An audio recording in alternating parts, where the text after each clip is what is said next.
this mover, this pelvis mover type object, and they'll try rotating this, but since the IK targets have to be independent of this thing in order to get the legs to operate correctly, you can see if you were to try to rotate this spinning around, it would be a nightmare trying to get these things to move correctly as well.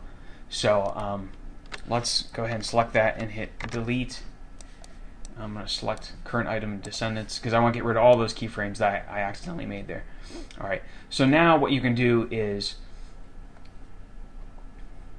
as he's leaping up, you can go ahead and start manipulating it so that the limbs are moving in the right directions. You would want his feet to kind of lag behind, for example, and you would want his arms to kind of dangle down, if I can get a good angle over here.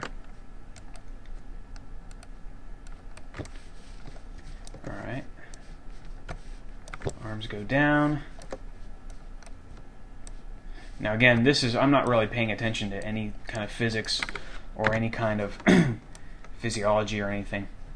And as you can see, we're starting to get problems again because we accidentally made some keyframes for some items and other items don't have those keyframes. So as you can see, we made a keyframe for this item, this foot, on frame 20, so it kind of interpolates more correctly than this one. This one has no keyframe until this frame. And so as you can see, this foot here, this left foot, starts lifting off the ground before we want it to.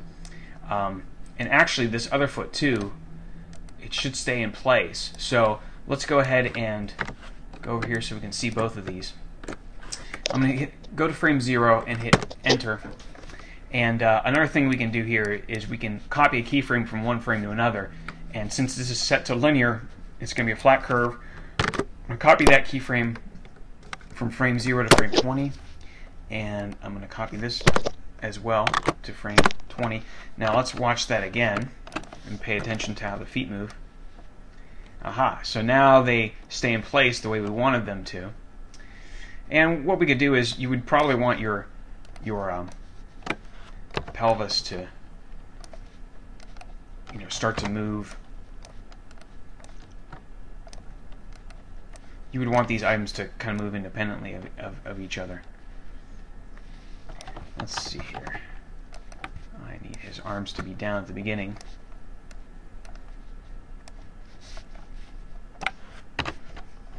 And of course, this is just showing you the actual physical aspects of animating this. It's not taking into account what emotional state the character would have, why he would leap up in the air like this.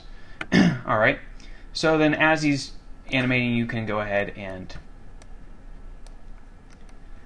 start, again, moving the limbs into place the way you would expect them to be. And then let's see, what frame does he come down on? He lands on this frame, so we'll want his feet to be under him. We'll move those into place. Move this over to here.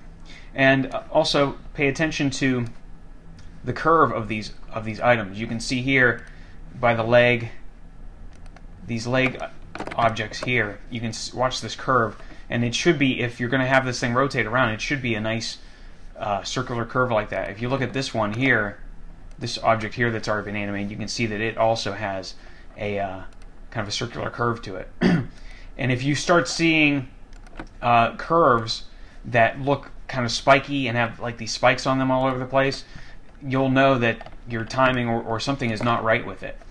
Alright, so now we can see that. And then when he goes to this rest position, this again we can easily do here. We can select just the we can select the entire thing actually. Enter. I'm going to say current item descendants and TCB spline. Oops. And that's going to frame 48. So now he goes back to the same. Oops. Now you can see there's something that another problem that occurs, which is that once you've rotated something,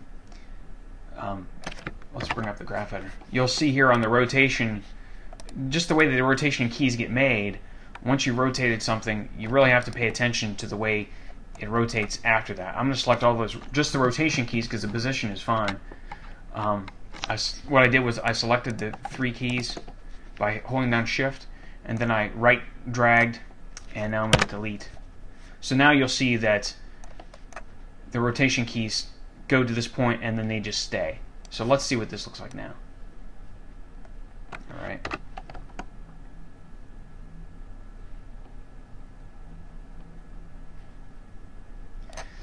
It still doesn't look as good as before, but let's see here.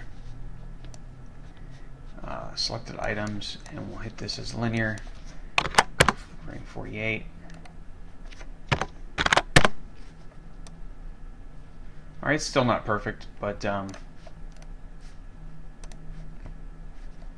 it's a start. It's showing you the basics of how it works. And again, what you'll have to do is you'll have to tweak it in order to get it to look correct. And as you can see, that's the basics of doing this kind of animation. It's not an easy thing to do, this type of thing. It really takes into play a lot of different aspects of animation and a lot of the problems that come into play when you animate a character, because there's all these different items going on. But at least it shows you the basics of it. So what I would say is the things you can conclude from this lesson are, number one is to animate the gross body movements first, animating just the body moving into position and rotating. And also pay attention to how you rotate an item when it's going to spin around 360. If it goes back and forth, waggles a little bit or something, it's not that big a deal. But if something spins on its own axis 360 degrees or so or more in one kind of movement, you're going to have to pay attention to that, and you're going to have to lay keyframes for each aspect of the motion. For example, I wouldn't rotate it more than maybe 45 degrees at any one keyframe. And the other aspect you want to do is pay very close attention to these curves.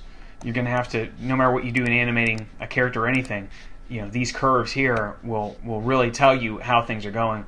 Another thing about these curves is you can select these things and you can right click and you can, for example, show velocity.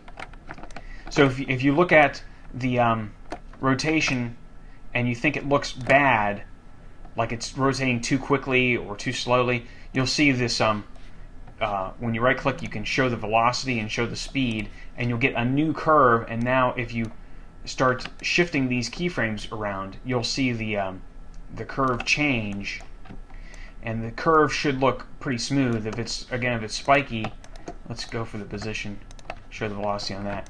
So as you can see, I mean, sometimes you want it. What the velocity will show you is that the velocity starts changing at kind of a smooth rate here, and at this point here it changes very violently, and you may or may not want that. And what you can do to change that velocity curve is you can select different keyframes, hold down Control, and you can move them around in time. And so now you'll get a velocity that's much smoother. But remember, this will change the position of your object too.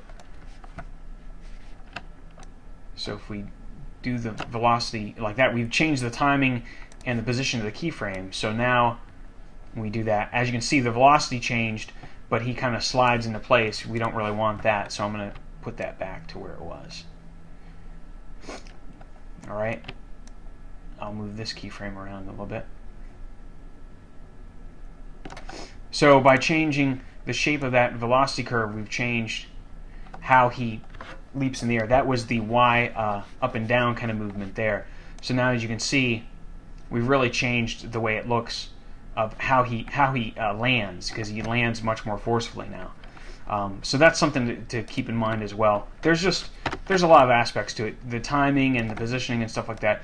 You have to kind of do a lot of trial and error. But what I hope that you can get out of this is overcoming those problems that I used to have, which is overcoming the rotational flipping weirdness, the difference between the linear and the TCB spline keyframes, and also don't forget when to use this quaternion booster.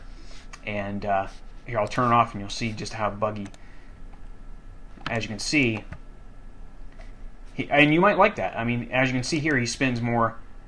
He's spinning kind of to the side as he's spinning over. I mean, in a way that looks pretty cool. You might want that. but that wasn't what I originally planned for. I originally planned for him just spinning completely straight on that pitch axis. So go ahead and take these kind of tools that I'm giving you here, showing you how to use, and go ahead and produce your own jumping animation, and let me see it, and you'll probably produce something much better than what I've done here. Thank you. Bye.